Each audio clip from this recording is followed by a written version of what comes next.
ராஜவம்சத்து மன்னன் ஒருவனுக்கும் அசுரகுல பெண்ணுக்கும் மகனாக பிறந்தவன்தான் ராகு. தேவர்களும் அசுரர்களும் திருப்பார்கடலை கடையும் போது அசுரனாகிய ராகு உருமாறி தேவர்கள் வரிசையில் சேர்ந்து மகாவிஷ்ணுவிடம் இருந்து அமிர்தத்தை பெற்று உண்டுவிட்டான். உண்மையறிந்த மகாவிஷ்ணு கையில் இருந்த அகப்பையால் அவனது மண்டையில் அடிக்க தலைவேறு உடல் வேறாகி விழுந்தான் ராகு. ஆனாலும் அமிர்தம் உண்ட மகிமையால் அவன் தலைப்பகுதியில் உயிர் இருந்தது. ராகுவும் தவறுக்கு வருந்தி இறைவனை வேண்டி நிற்க இறைவன் பாம்பின் உடலை அவனுக்கு கொடுத்து அவனை ஒரு நிழல் கிரகமாக ஆக்கினார்.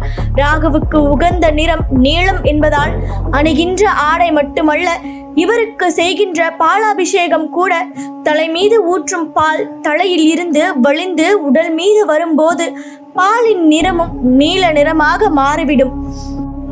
இந்த அதிசயம் இன்றளவும் திருநாகேஸ்வரம் கோவிலில் நிகழ்ந்து கொண்டுதான் உள்ளது.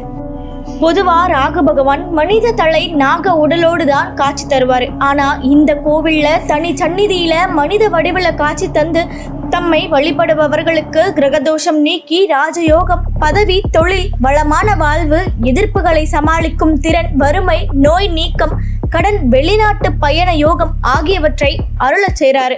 இந்த கோவில்ல ஞாயிற்றுக்கிழமைகள்ல ராகு காலத்துல ஆயிரக்கணக்கான பக்தர்கள் அபிஷேக ஆராதனைகள் செய்து வழிபட்டு தங்களுடைய குறைகள் நீக்க பெற்று வாழ்வில் அனைத்து வெற்றிகளையும் பெற்று வருகின்றனர்.